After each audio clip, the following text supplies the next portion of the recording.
The video you just watched was the last time anyone would ever see 18-year-old Lily Sullivan alive. She was dropped off by her mom with her friends at a local nightclub in Pembroke on the evening of December 16th. Sadly, however, the night took a dark turn and Lily was found the next day dead and topless in an area not too far from the club. But what happened that night? How did a fun night suddenly go to hell? And most importantly, who was the young man who was with her in the video? Born in 2003, Lily Sullivan was a vibrant and kind-hearted young woman from Pembroke, Wales. She grew up in Carmarthenshire, a small market town, and lived lovingly with her mother, Anna. Being an only child, Lily was the center of her mother's world. This was especially true because Anna had suffered through 14 miscarriages before Lily was born. Lily was her world, and her presence was especially precious to her. As a person, Lily had a beautiful personality, though she struggled with self-confidence. She was known by her close ones to be an amazing artist who often expressed herself through her creative talents. Like many talented artists, she found joy and solace in her art. She was loved by many, especially because, despite her shy nature, she was known for her kindness and was described as having a wise old head on her young shoulders. However, she wasn't always a shy girl, as she had begun to come into her own in her late teens. See, she was enjoying the newfound independence that came with attending college, where she had made new friends and was apparently thriving. Her quiet demeanor grew with her quick wit, and coupled with her unique sense of humor, she was truly loved by her peers. Unlike many others, she wasn't one to follow the crowd and often charted her own path. It was this behavior that made her stand out, as she regularly fought against social injustices and predators on her social media, encouraging young women to be safe.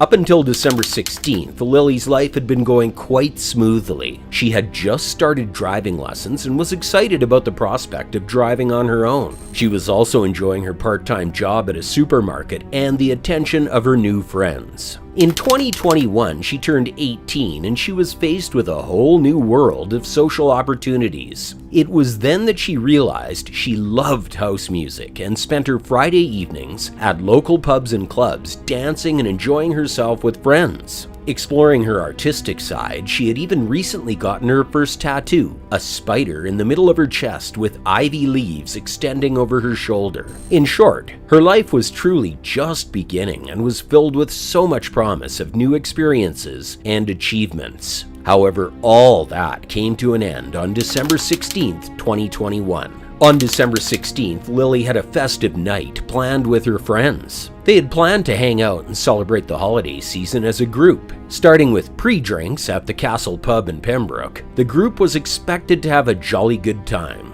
Dropped off by her mom Anna, the girls, excited to celebrate, later met more friends and headed to a nightclub to dance. At the nightclub, Lily was having a good time when she met 31-year-old Lewis Haynes, a local oil refinery worker who was out with friends. Enchanting and charismatic, Lewis had a magnetic presence that drew Lily in almost immediately. He showered her with attention, buying her drinks and complimenting her, despite the many warnings from his friends who were concerned about her young age and his existing relationship. Usually, Lewis was at the pub to unwind and hang out, but this time he was out on a mission. See, earlier that day, Lewis had a heated argument with his girlfriend, and he intended to drink away his worries. The night went on without a problem until Lily's friend Lara, who up until that point wasn't feeling well, had a panic attack outside the club. Distraught and unable to wait for Lily's mom, she decided to leave and head to her grandma's house for the night. As the night went on, Lily and Lewis soon found a corner and began kissing, much to the anger of the lady. When she couldn't bear to watch anymore, she confronted Lewis, telling him what he was doing wasn't right and that he had a girlfriend and daughter at home waiting for him. Despite the warning, however, Lewis ignored the lady and walked off with Lily.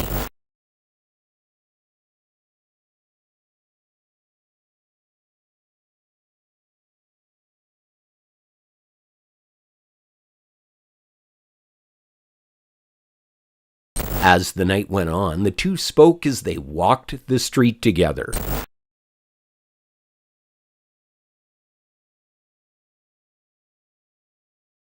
Everything seemed fine, and it was shaping up to be a beautiful evening. Moments that you're seeing on the CCTV. That was until her mother called around 2:47 a.m. On the call, she asked Lily's whereabouts, to which she replied that she's on her way back to her before the call suddenly cut abruptly. Car waiting for Lily.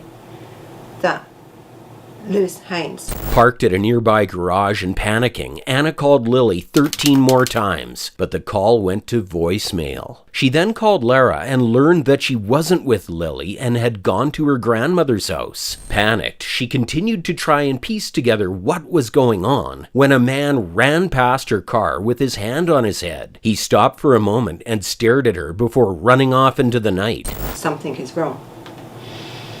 You can see then, as she's sitting in a car waiting for Lily, that she didn't know it then, but she had just locked eyes with the man who killed her daughter. On the CCTV of Lily Sullivan, just before she was murdered at the hands of Lewis Haynes. You're also going to see, as we come along the CCTV, her mother waiting to pick her up. Her phone. Haynes and Lily were seen walking toward the Mill Pond area. Lily didn't return home that night, but Lewis did. When he got home, he was crying, and all he could say was to take me to my mom. Upon getting to his parents' house, he confessed to them that he had strangled someone and left their body in the pond. Shocked, his father found Lily's body and notified the police, who subsequently arrested Haynes. After being arrested, Haynes claimed that Lily had threatened to tell his girlfriend that he had violated her, leading him to strangle her in a panic. However, the court didn't see it this way, and the evidence showed bruising and injuries consistent with a violent attack rather than a sudden reaction. Lily was found topless, lying in the pond with multiple injuries that clearly indicated a violent attack. She had bruises on her left eye, cheek, lower jaw, and upper neck, along with reddening near her collarbone. Her left arm was scratched and her right arm was bruised. She also had petechial hemorrhages and tiny spots of bleeding under her skin, consistent with manual strangulation. In the end, Lewis was arrested and charged with murder on December 20th, 2021. Initially pleading guilty to manslaughter, he later admitted to murder due to overwhelming evidence against him. The prosecution presented evidence of bruising and scratches on Lily's body, consistent with manual strangulation, and successfully disproved Haynes's claim that the attack was not carnally motivated. During the trial, the judge firmly rejected Haynes's account, concluding that Lily did not voluntarily remove her top, and that Haynes killed her to silence her after she refused his advances. In the end, the judge spoke out saying, "I'm sure a degree of intimacy occurred in the alley, but I'm equally sure it did not progress to sexual intercourse or anything close to it. I'm sure that did not happen, as Lily did not want that to happen. There was no indication of distress, but a clear indication that she was now coming to meet her mother." As the court reflected on the judge's words, he rounded up by saying, "You brutally murdered Lily Sullivan because you wanted sexual intercourse. You strangled her face to face. She must have been terrified. An 18-year-old girl alone in the dark with a powerful man entirely at your mercy. And you showed her absolutely none. You were only concerned about your self-preservation." In the end, on June 13th, 2022, Haynes was sentenced to 23 years in prison before being eligible for parole. After the ordeal, Anna Sullivan, heartbroken and unable to forgive Haynes, called him pure evil as she mourned her only child. But what do you think about the case? Let us know your thoughts in the comment section below, and if you liked the video, please give it a like and subscribe. Until next time, stay safe.